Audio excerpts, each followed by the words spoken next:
President Mahama in 2025 obey mampanina and Catholic bishops Ekushiano. Kwame Okai. What did he tell them? He talked about more consensus, strengthen education, strengthen church. And what he said was that Ghana does not need LGBT bill to enforce family values. Because he said, we can do it through education, through Not only that, through all this conversation, what is missing is what President Mahama said there. Or say, Samra we and yet private members necessary or modicum. A state. Chairman General. Nsema ubusa bebre you now di to a speaker. Right Honorable Sumana Alban. Sumana Kingsford Bagwin. Ask Bagwin. Say ni akoso mrashebe jafie no. Wakasamu. So I am surprised. Was surprised. The report about me say or say as I saw almost sign a question mubium. Question and me buzan say or was that to me na as Speaker of the House. When somebody sat in the authority of the Speaker of the House and acted na be Parliament anamutu no the Right Honorable Speaker no ana oni omanumu ana oni officer a omo yesade no ohutumi ana o say my instructions omo ani so so my instructions and omo ani so a ene na anamo ben ene da ho say edi be yi ano chairman say utwa ntro say o maame wada abra onwi o say wa o maame ewu no kutwa ntro say o maame onwi na wada ade besa obi a be kɔ ne maame mokase na obi hu ba bia obefa omanya yetimu a yensem kaye yanam otuo yenkomodie aye agudie ni nkontompo ni nada fa eno na metutu me nsa wa ha no. We come to sit in this studio as if we are here to joke. I have no business coming here. Come if it is to joke. But I'm no joker. Me needs a professional expertise, no. Yeah, womu say yesusu na yeto yebo ene ne yekeka ka ho de. But as I say ye ni bre o man chichire enkomodie ho kakra. Kwame nka asembe ne wo ho. Me wa article bi wo hanu mo a Professor Raymond Atuguba no Troye published in the Journal of Politics and Law, Volume 12, Number 4, 2019. The title is Homosexuality in Ghana, Morality, Law, Human Rights. Chairman General, I'm just going to speak to the conclusion of this paper. Sums up why my position is that this whole debate and argument also in the past 1 week, 2 weeks, is much ado about nothing. Kasa. But our hypocrisy, double standards, insincerity, and no shame. Even among thieves, there is honor. I conform po omo nidie. Omo ni mne gangaria na no nya gangaria. Ibeti mi awia obia de ukofo yonko kromfo ade a omo chiwa wawie. And I saw one when we were young, kids in Kintampo. Ne compound house back when ne ebi mu tifie. They were gangs, huh? Kwame. One day anopa sorry ne dem hon mo ye they were about 8 in that room. Di mo ye din afi yeti. Because of my mother's relations with them, from she had the courage to go and knock, and the door was open. Kwame, this gentleman had his whole na ni personal adane asesa na nim mobo moja aden ni nkrofo na abono wafa obi ade a omu che no wafa munya makoya ade ama ya che wakofa no yonko de Kwame de ma omu bo no se omu busa no odinaye ana yakohwehwem ni achew ene ehu ade no no mu pani no ono kra wa free mu nipa ho mobo me say adano nti me bete sa brofo kasa even among thieves there is honor and me easily me relate here chama general boni fompo e wo nidie manema bi na nka ya yesi ye man amanyosem nka sembe ne ho kwamiti asem we 2019 the current president of Ghana has diplomatically dug in approving or rejecting the possibility of legal reform of Ghana's laws that criminalize homosexual conduct. And I'll cite African News 2017. In 2010, and remember, 2010 he was executive secretary to the Constitutional Review Commission. Yeah. In 2010, the Constitution Review Commission did same when the commission declined to include in its draft amendment bill a direct recognition to gay and lesbian rights in the Constitution. Homosexuals in Ghana do have rights, as enhanced by references to the Constitution, other laws, and international obligations of their country. However, these rights are not being recognized. Until this is done, and with the faint hope that both spirits will rise to the challenge, homosexuals in Ghana have no choice but to deny themselves or bear enervating violations of their human rights until change. The Krakran is saying. The Krakran is saying. Sakata no dia dance say. Bibia ni Ghana hanmo ye mra pon no ya mamre ya manie ye nhihye ye som ye gidie a ejeje oba ni oba enna bemma ni bemma enna ejeje so na ye mampani akodi nkomo ba bia o ma yete asese enya dia obetutu saa nhihye na ewo ho no obetutu nase ena ya mamra agenatuku a mampani mills paul ye so mo hwehwe ye mamra no mu no omo ye se saa de omo boapa ye se omo nkofa omo ye memma ne memma ema ne ma say omo special rights be and from the constitution. Internet just say mamra I order the tiada. Me that say Yes. Chairman General. So what is happening right now? Kayi says it's as far back as 1861, this article makes it clear to us. Na me ni ho.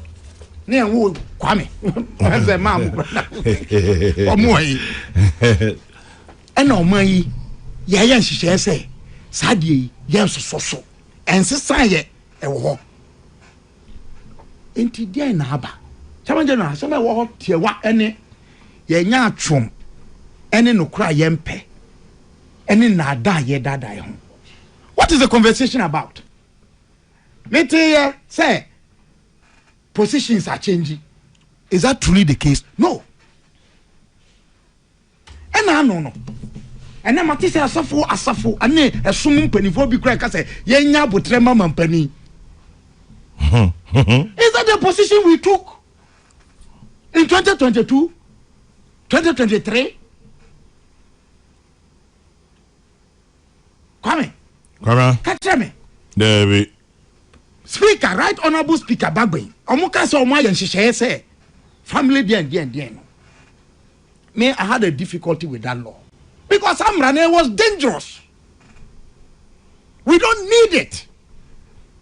Ebinu fi say dey make me ye ne tradodo. Yes, but Kwame, Emra Sabi e won sunsum ne spirit attached. Spirit and letter. Ene dey yatro.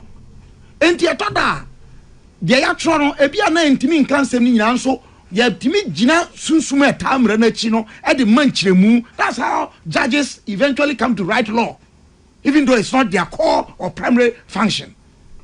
Through interpretation, judges write the law, they enact. Enti edian ankaba ye nyatrum. President Mahama in 2025 obey mampanina and Catholic bishops ekushiano. Kwame okay. What did he tell them? He talked about young more consensus, young strengthen education, young strengthen church. And what he said was that Ghana does not need LGBT bill to enforce family values. Because he said, we can do it through education, through and sorry. Not only that, through all this conversation, what is missing is what President Mahama said there. Saying. Or say, Samra we and yet private members necessary or call. A state. What has he done about it? Other than Komo Yedine, about a private members bill that has been passed with all the controversies about it, and not a state-sponsored act or bill. Interesting. Why are we not having that conversation, Kwame? Just say fear buying hoba. Me say natural no doso. As for imams, malams, academics who are talking. I'm asking the key question. What President Mahama said in 2025 January 4 when he met the Catholic bishop was that this must not come from private members. It must be state-led, state-sponsored. What has happened to that? Okay, bra majority leader ne minia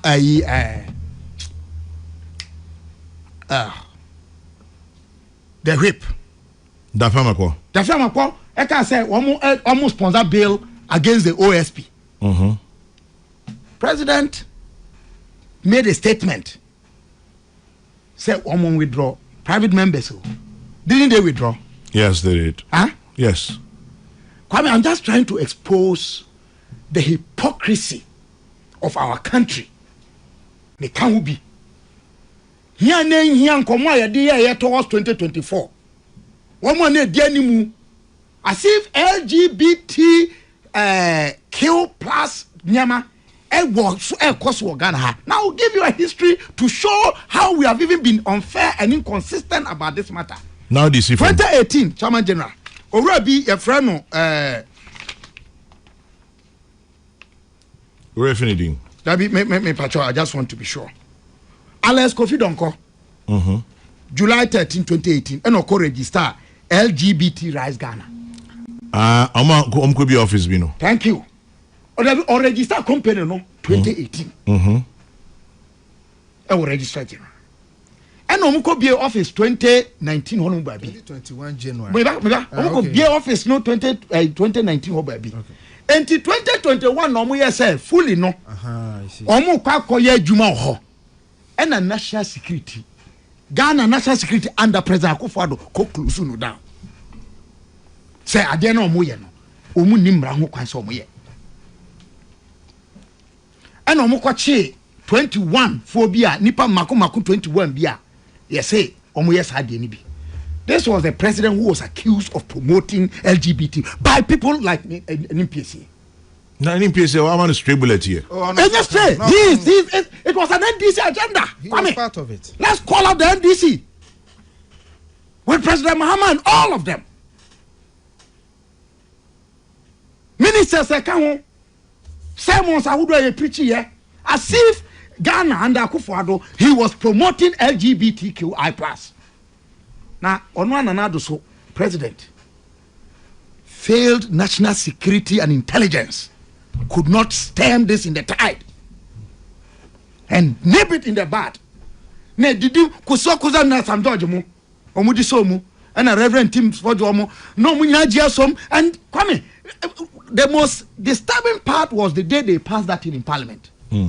As so for nim penifo ko gina gallery ho ebi ukra wura ho say yes amrana as a Ghana shit e wo LGBTI I for samuni emrana me adwuma no and are we not living as a country? We are. And what is this conversation about? Everybody seems to have forgotten. Say President Mahama said he will state sponsor it, and he has failed to do that. Where are we?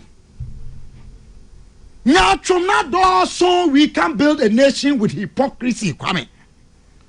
Then after this incident, and now President Akufo-Addo ko kasa wo baby, and he made it clear. Say ye man mu hade, niema ye wo, ye hihye ye wo no. Sa de yi enka ho. Enti Kwame, President Mahama says he's anti-LGBTI QI. Ne party NDC o mumpe. And the former president, who was then president, Akufo-Addo, also ompe, ni party so mumpe. Nka asembe na wo bi. Asamasa. Ya mamre National House of Chiefs issue statement. Say yeah share etiasa niama no. Catholic Bishops Conference Methodist, SDA, make I say a conference cry issue statement back on it. But Kwame, one of the key things I say there is a difference between the right of a person, even if the person is the worst offender of the law. Say the panel could deal or rights at law. It's a sin crack. Say, Sempo Obise, or no LGBT, I'm robber, or I'm robber, Yakobokro, Yachina. Yes, say, when now say what could the Boneno say, or need rights be as say the man. So we need to be careful about those things. Now, you two no straight near Bassa, I mean, it crack. What I'm saying is that let's cut the hypocrisy and tear down this nation of falsehood, mendacity, and wickedness. And you know the cool school. Yet more day, my want we just shut that cotnase and in PC, you best say no. Why you Kaguno so? That's because we want power. I'm sorry I'm mentioning him. I met him. Michiano, Mekaja is a senior. It is nothing but regime change. No, Ghana. Ghana. I told him, UPS, and now he had come to the clinic. Let us say, oh, come now, but you must know, said, yes, they push back. But our laws and our culture are not that easy. And he said, your problem be with enforcement, Chairman General. And let me your enforcement issues are. Ye Musa said, Tina Yentimi in She Yamra. Niso. And then I made Hubert Humphrey. Or say, the law can be no better than the people who administer it. And the people who are called upon to obey it. In short, its success depends upon the attitudes of all Americans, in this case Ghanaians, on our attitudes towards freedom and the stand we take against wrong. Medas Kabra. Kwekunti says, remind Dr. Kabila that his sweet sermon this morning would be stale if it doesn't conclude with the famous saying, quote, cows are trapped by their horns and men by their words, unquote. Ain't Makai Amount. On the brighter side of life, once again, happy 50th birthday to you. Mr. Andrew Mam is from the Royal House Oil Dome family. Plenty Jubilee blessings on you. So to you, happy 50th birthday. Welcome to the 5th floor. Mr. Andrew Mam is from the Royal House Oil Dome family. Love from the entire Royal House members to you, Andrew. Happy 50th. Welcome to floor 5. Enjoy the view from here. And then on to my brother, famous Kwesi Atichogbi. Okay, famous. And then I would so yeah, famous. Hey, my man, yeah, famous. Happy birthday, bro. Happy birthday to you. Just as Dr. Kabila is saying, we are allowing hypocrisy and misplaced priority to move forward in the development of our country. The blame game is too much. Let's fix our country. And I've been feeling and I better than who said Nipa said, Yasemesi was a diamond, Juma Woody. Because diamond oil. Mgana mran ampa etia se dwumedi sa be koso na so be dan ne wahu eno na twetwere yan boa kopem nani no mampani akufu ado program interview to I think Ajazira won nani ajo yo na men kan sa yo no ko kan so ade no ebetimi aba o Ghana no cite example say bra cool school in England sani anawo modin wo hokran fan kansem na ekodu mribia wotimi jetum because of advocacy afrowa e court so sabre no inti ama prempren wo ngaja atom inti say advocacy na be koso dodo na wo yen man mu ha e be mama na baso eno na enuanum bi ye say da bi en na pekwan be fa so a yemma advocacy ni nkoso kra yeah inti yanko yemra ne mfentia because na baby I want to do no wan ankasa so afiase pese oboram say yemma kwan so berman yonko berma be gina so den no nga kire wa ware so ama wo ade no ne ma horo bi na ereka bo mo ne wo hye dan mu ye ene de say na me na okan enya de abet makobo bia po nga say dan na mo hye dan mu ha mo ye enye yo na mom say ye ben legitimize won aware ne eja to say no bia na berma to me ware wo altar enim no e ho na no afiase pushi ba Enti yanya mrase yentimi masade no ensi wo yan mamu a. Kwa me ye kwa na ye tua na monko enanim. Bebe ye du no. Parliament here won dey say wo ye nyina awie.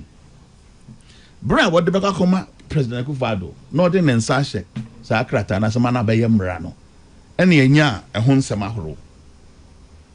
Ne edikan aya ne executive secretary sa bring to President Akufo-Addo. Ora Asante be dey atuo. Echro de koma Parliament. Ne atuso ebien ye bonga wo de call court sabrinum.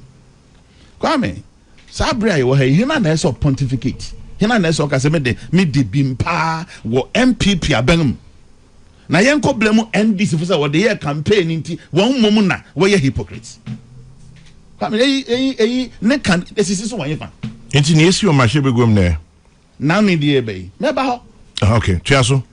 Kwame so ati Yo. Enti wo blame hina. Nia what de krata no koto na nim so obi di akokot yen ko blame na wo de court sabre na na. And I am lemon no ma warning say monhwa na man transmit sa bill na my parliament no am fam ma say yen fa yen san hase ono ne be blame na na and I nya won to nchan mum ne yen ko blame sa be no position and wo man ha eseden na no wo jetu ma ye na no ya be na atwa bi sa ko be ye bosom ba ko bi ni ya te ho nsem bebre ayenu anum MPP for wo parliament I rent him for do di anim she ase accuse NDC for today say bill no enya de be passing and a passing no china e say majority leader EFC other people mu come here this come no nyina baby I don't pray ni say you know as I say parliament say won adwuma say won aye awie enti ya hwe nim say e be kwa kodu executive nanim no man panyin ne nsa ahya ase na mra no abaye adwuma na aye mra e ho ne yedu nsema bia na bia sa abem bia ni ma oyi ne tutu ne be yi memfa no mako ne di kan ye majority leader de o kire say mra do ho no emma kwan say ya hye mra wie na ebi at say ne speaker of parliament kan yen san fa mra bill nti speaker ni hu kwan oni hu tumi minimum mra no de enchen won ya na orikan ba so kire yeah na me tie say na microphone o man kyeremu na ekwako wie ni say oni kwan say obetma hye samra because yen nyina anim say speaker do preside over parliament na mum say yen hyamra say ana yen fa yi yen tables ade eno nya na say but then say anything yeah enti ontimen kas yen san fan ko biom speaker also say ono the almost say in the spirit of unity consensus building and asania asem no mra ne magnitude that no osusu sanka yen nyina akọ ne ko bobo hu ne jetoma anka be ye fe ye wo kwa fa so ye no ana meboa na sasa amre na obi timu as speaker did out emo iti da na ba bekan me de to ne nansa de bi esi hu e fa budget bi a MPP de ba parliament sa abre no mu no obeka ya wo so nga nya number wo ti me de pass obeka em say quorum ya quorum o de be pass sa mra no actually no wo ko ho court e bi twe diary was and the quay ana meboa mo ko to so aba foforo e di say ebe eno na ebetima mo de akọ na say in the spirit of say ye nyina be jatom say e de e ye Ghana nyina na ye chi say ba san na ba nan bi pekura na dodo na rejatom say ye mfa nyemra nti ye de ayemra ye nsa na ebe ya ebetima ye mana ye bibia nsa ye bibia nsa ye prempren o man panyi o tie agom ejatom so on de wo pepa say wo de ba obe sign ni nti ye tua na mo afi bibia obi mfa nkọ court obi nya say na yen twinsan yen nyai enya mra ebetieti amanfo mafa ho diso no kwa me atra ho o man panyi ka so kan no based on procedural oh am pass wo de ba na me hwem mra no won a wotumi fofa mra ho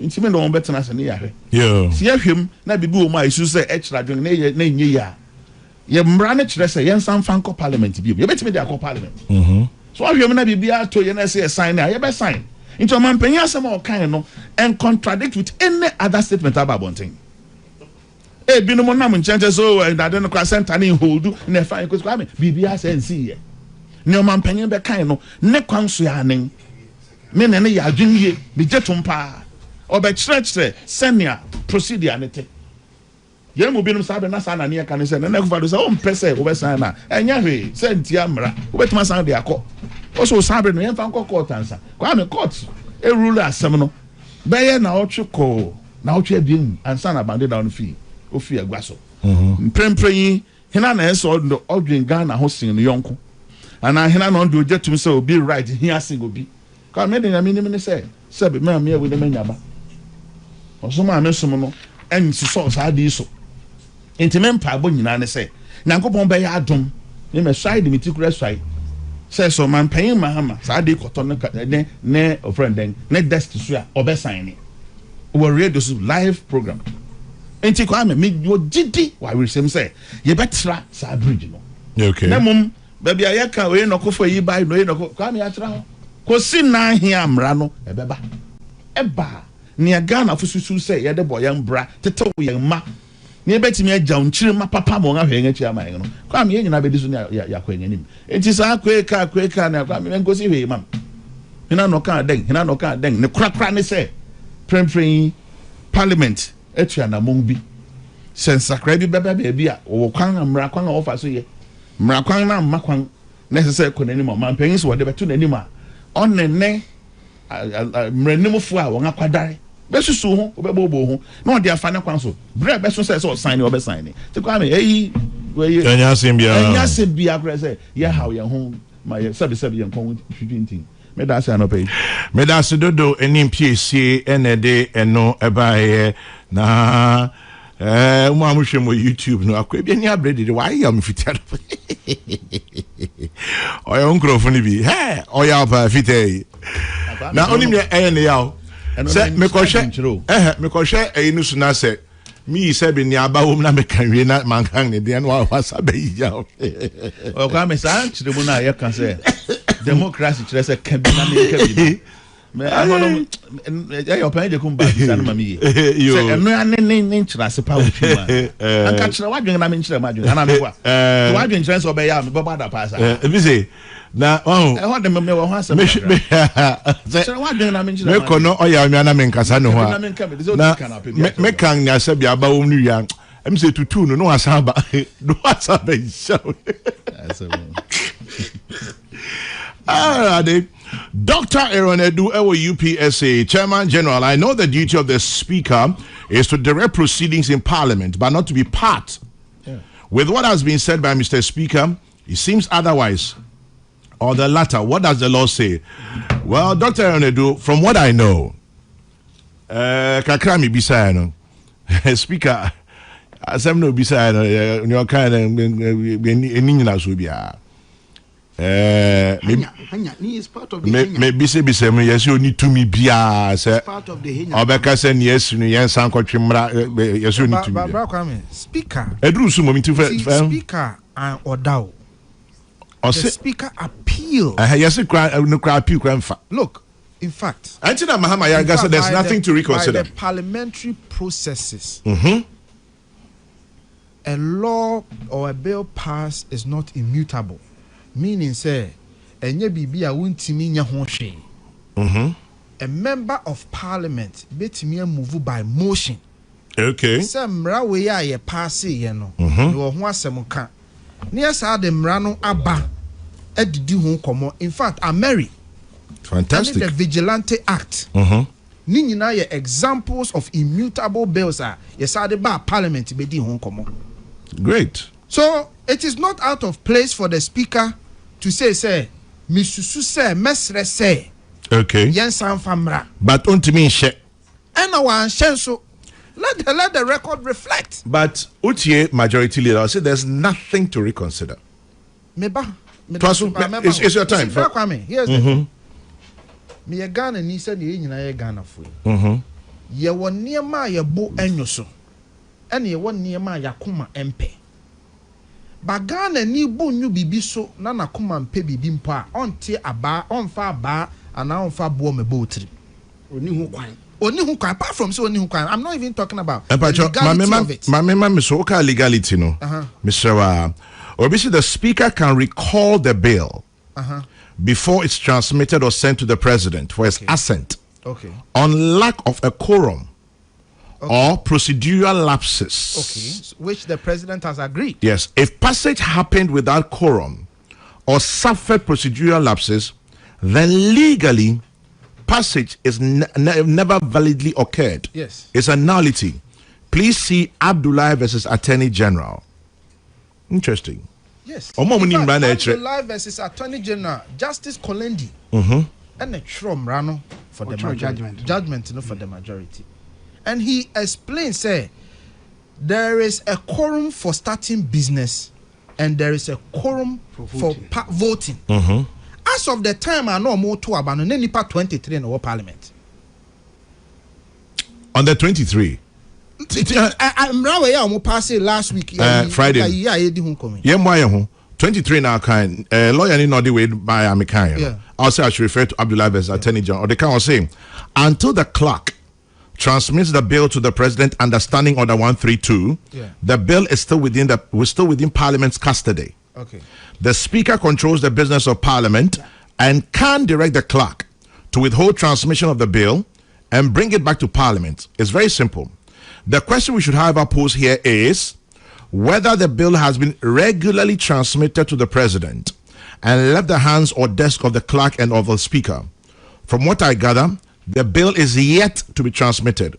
But yes, once transmitted, the power shifts to the president and the courts. Exactly. So in either way you look at it, whether from my argument or from the Abdullah versus Attorney General argument, and yet too late to say, but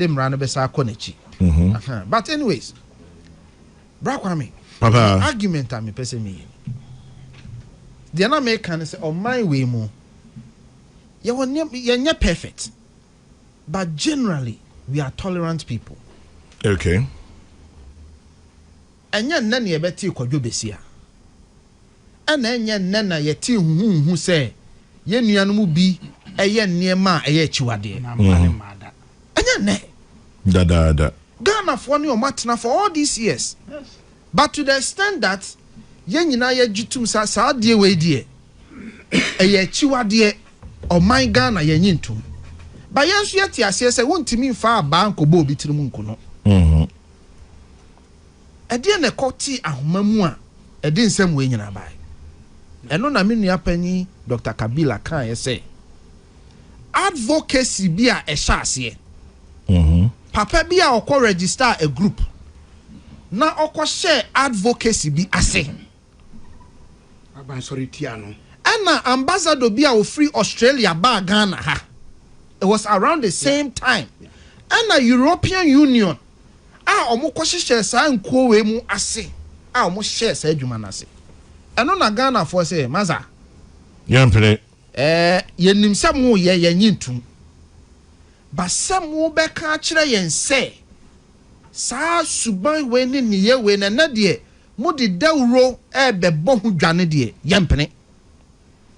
And you see, Brakwame, this stance is not even unique to Ghana. When you go to America, in fact, Menoka saying, the state of Tennessee is still passing laws against LGBT. Really? And now, oh yes. So the European Union and all this, they should spare us.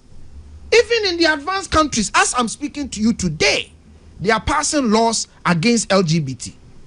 Because when in BB, it started with what two consensual adults are doing.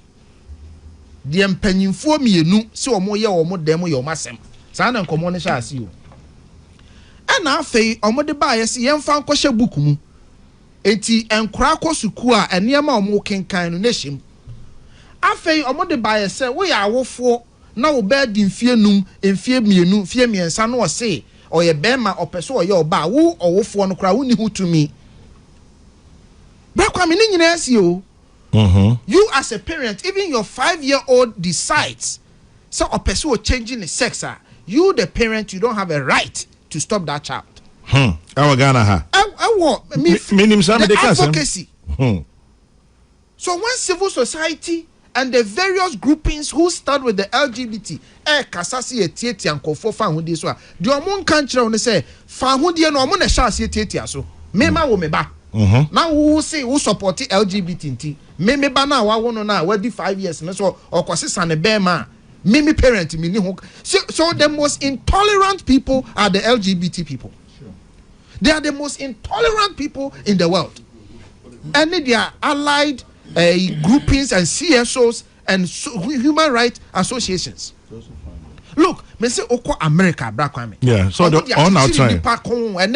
And then June ya see me call various stores in America. So, everything is LGBT. I'm saying the Pride Month. Even Okoto cereal, Adriano Kra Okoto no, yeah, the LGBT colors are found. Wow. Is that the right that you are looking for? Is that the right that you are looking for? And no Nagana for say young penny. And to Sam George, I share advocacy na sin yen nyina ye MPP for no. Ye born chidom said where dear. You know be adwuma. If we say the point was that though ye nim say nipa ba ku mienu bi ye bi no, what we are not going to accept is the advocacy. So emrana ye no doc ni fapem the advocacy of the behavior, but not the control. not necessarily the control. It's Because the advocacy. send any piece you can. Almost share them about So let's understand the advocacy. I know na ye nyina ye sorry ti aye. Said the Rubono. Said the Rubono. Now, mo NDC for emra bae. Ye papa no mo asofo ye nana no mo ahemfo nyina do mu hu hyemu. Ana emra na bae no. Mo de bae se yenye se. Ana nipa bi free say emra no sane ma tworo no no. Ya bro de ye nyina no ye susu so. Enti no eniema ba ko mienu bi wo ho a yenye den. Yenhwe ne ye kakra. Enipa can be mo se da bi da. If he say send yera Kabila sa kan no. Na abeya amanyo sem wa bi mo aye o madwen say omo de sesa aban. Send omo de galam say sesa aban no. Sa na omo de LGBT so omo ye so omo de be sesa aban. You see, that is the hypocrisy and the dishonesty of some people in our country. They look for every opportunity to leverage for their political relevance. And the NDC says, "Bibi, and ya Ghana for the Adjuno Muhu, Abaya ya pesi ya bamunintino, ya be leverage sa di way their politics. Ya be leverage Galam said their politics. Ya be leverage Ghana card their politics. Every issue, even war, boku war, kromo the politics. Doc Bebwa, boku war, Yera Mahama the politics. So they needed power so badly, they were not ready to listen to rational advice. So they decided, say, Ekufuado, you be go anymore as a president, Mahama na need anymore. We will make sure we embarrass you and win power. Omu winning power we no. Na fe no ahoma no abechichiro mo kon. Bra kwa me no kasa me wo memorandus be 3 wa ha between the Ministry of Foreign Affairs and the UN. UN for no insisted to the ministry and the government of Ghana say, Emrano die mamon passe. Do you know where their stance was? On the advocacy. UN for stance or mu catch Yera Mahama and Abayane say, Emrano se mu betimi mamon passe. The advocacy now. The old bill no fighting against no. Emwa yempe munyin frim. And Bra Kwame, I can tell you on authority. Said the government told the UN say, Emrade de be passe. Na emwa huode no de be gum. I stand on authority to tell you this today. NDC government be challenge me. I'll put out all the evidence. Now I need to know when challenge you as well put you. Because you see, meba, bibia ye bia no. Ye Ghana na yebu. Enye mebi wo ha ye kakra. I am saying that the government took a position. Say emrane de ebe pass because yakoki kan sama chere Ghana for so actually a minute dada. By ye begum. Now let me give you something I nipa bebre yadwen maso. Yera Bagbin say or can some monko consider bill no. Also consideration, yes. Consideration. He was not in parliament. Yera ahiafo eteso omo to aba no. Nani hu nipa 23 na no mo te parliament no. In Yera ahiafo thinking no, for his superior knowledge in parliamentary affairs, he should have known say we don't form a quorum. Yes. Ahiafo should have known, say, we don't form a quorum. Ahiafo should have known, say, Abdullahi versus Attorney General, say a better batch is here 134 members. Because that'll be 138. 130, okay, sorry. There's a specific number. No, they say I cried, they say 276. Okay. You will need 139. Okay, fine. There's a specific number, Kolendi, or state, yes, that is the quorum. Yes. More than half. So, here for any NDC for passing Rano, they knew that they didn't form a quorum. But do you know why they did it? Because they wanted to make sure, say, and your backbone and table. So. Because the law rests on the advocacy, clause 9. In fact, so far bill now from clause 3, 4, 5, 6, 7, 8, 9, 10. Nina rest on advocacy. And they knew says a backbone at the table. No so bill now ma water it down, it will be exposed. And he will not agree. And nothing a backbone catch on say go and consider no. They says akwani ni ha. Yeah, the film. Now the film was sent round the better. What's it then? I mean, I'm telling you. But why can't a speaker tell you, say, go and consider? What did the backbone said? Or say? Or say, catch some consideration. Because the bill requires proper and larger stakeholder engagement. And what will a larger and bigger stakeholder engagement do, Brakwame?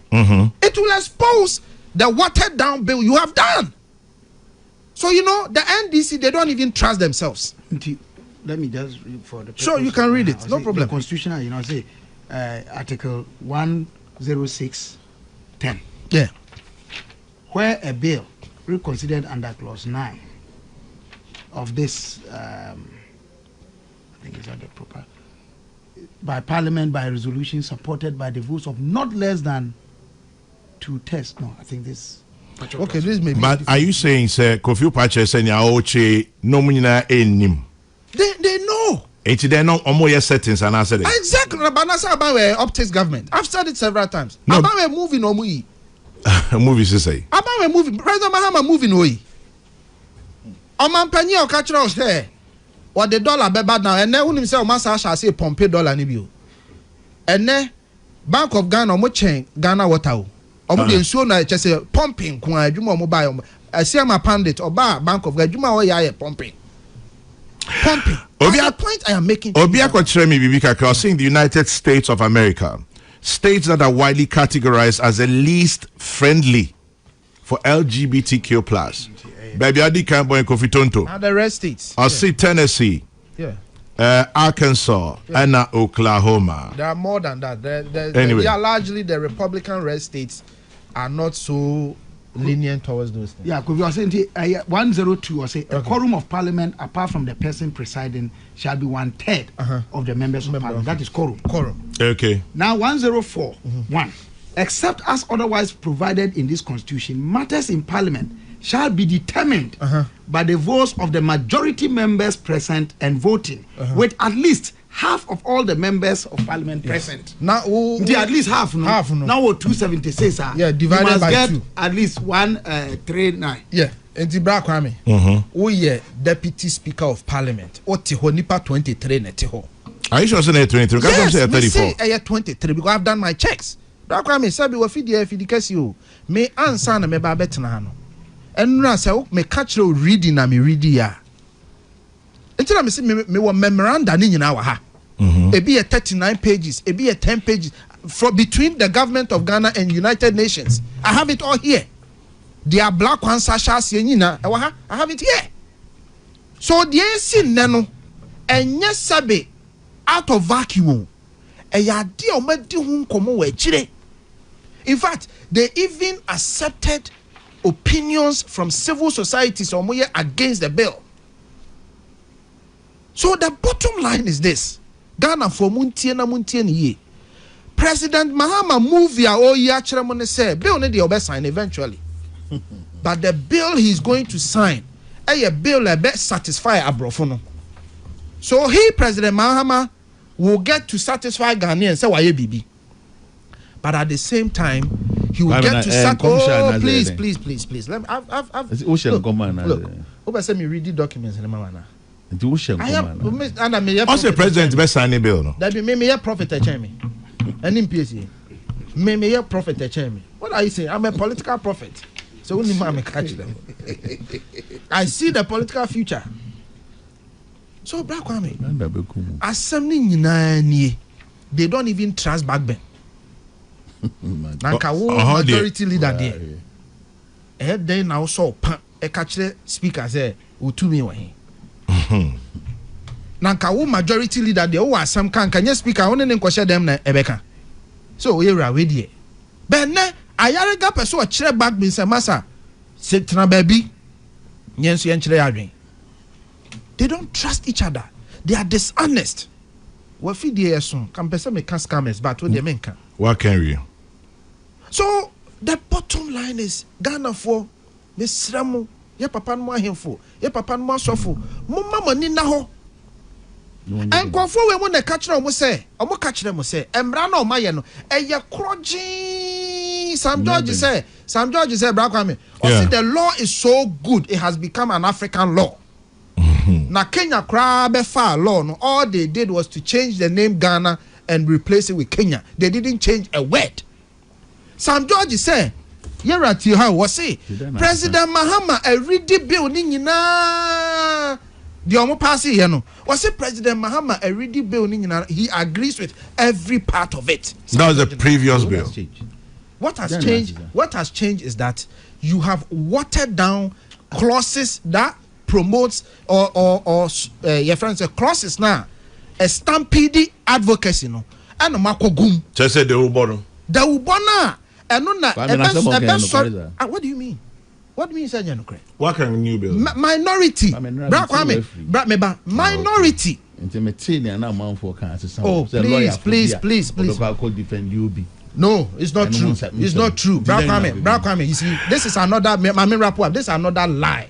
Talking about lawyers, lawyer Idi Muhayuddin, the person Medana say, lawyer Idi Muhayuddin on Ochim Ajimba Abdullahi versus Attorney General, lawyer Idi Muhayuddin Medase. Asante Barbers Group, Yesimo UK, Muti SCR, Asante Barbers Group, this one says, Ayariga is right to stop backbin. What's your friend is saying? Is it McDonald? Okay. Kofi, see from maybe. Back you see another lie I want to and trouble. Kofi, see from maybe. Me. Say, yes, say. Oh, yeah, kasa ye. Ya kasa de mo man kotena fidie chi anko freba omi alaya. Joy News report says Sami Jemfi and a man mo a whole setup to tag Baumia a liar. That is what you did to win power. And now, because I'm saying, hey, Kasayi. And in PSC, and in PSC, it wouldn't and no cast and no one casa papa. And in PSC, and no one about the papa. Please, Samandra, please. There's a 2024 Supreme Court case in the name of Dr. Obri Kran, a legal academic, who filed a suit challenging Section 104 of the Criminal and Other Offences Act 1960 at 29. No, any some colonial laws are mekan was 1861 and the kakan. The Supreme Court decision on July 24, 2024 was that the state has a legitimate interest in safeguarding public morality. Yes, which overrides individual assertions of private sexual autonomy in this context when he was relying on Article 18 to the Supreme Court. And the mechanism it is part of the hypocrisy I'm talking about. Okay, sure. I mean, we need no law. The list is here. The Constitution 1992, Article 26, Article 39. The Criminal and Other Offences Act 1960, customary law and religious usages. Article 11. Any your friend say decision of the Supreme Court in this matter.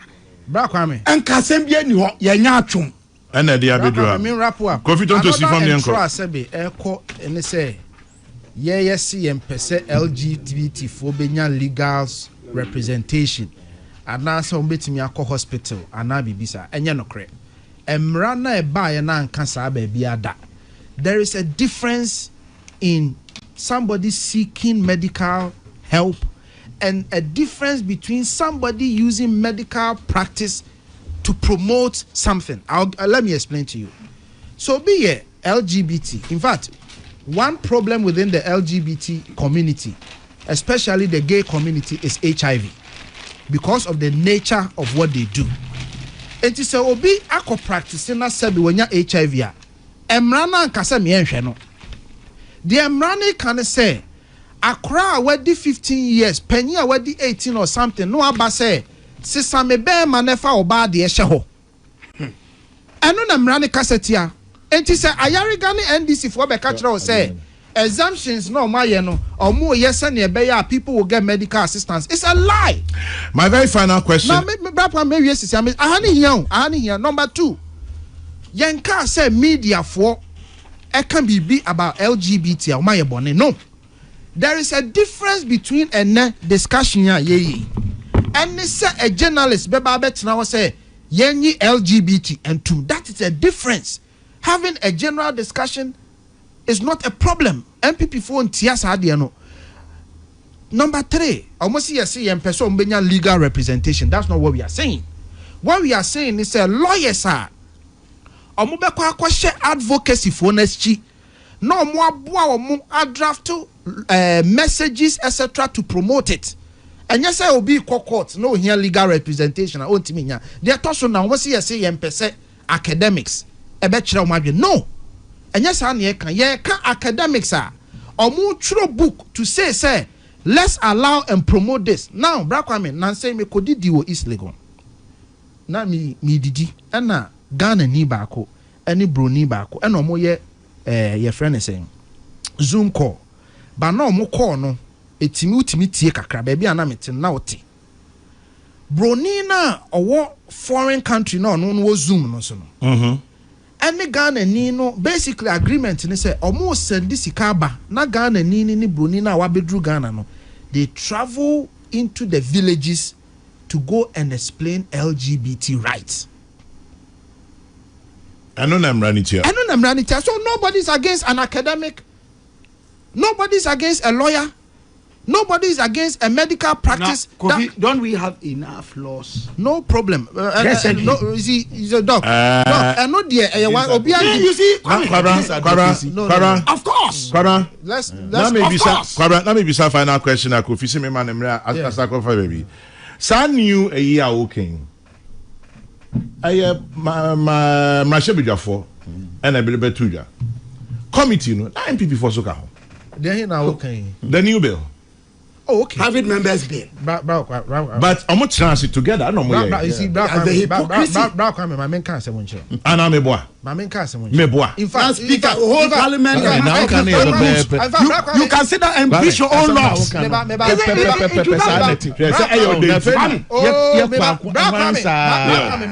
This is what happened. Bottom line is let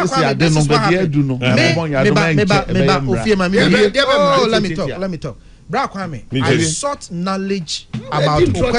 sought knowledge about question ya okay. Okay. Say na amendment now mu propose you know. Na mo he. Oh please let me amendment now mu propose you na mo he. One can say the name here is Akufo to sign. Didn't President Mahama say that if he was elected, he was going to sign it, knowing very well that bill was expiring with that parliament? Was it possible? Did he not say it when he was saying it? You should have asked him. You just relayed the bill. You just relayed the bill. No,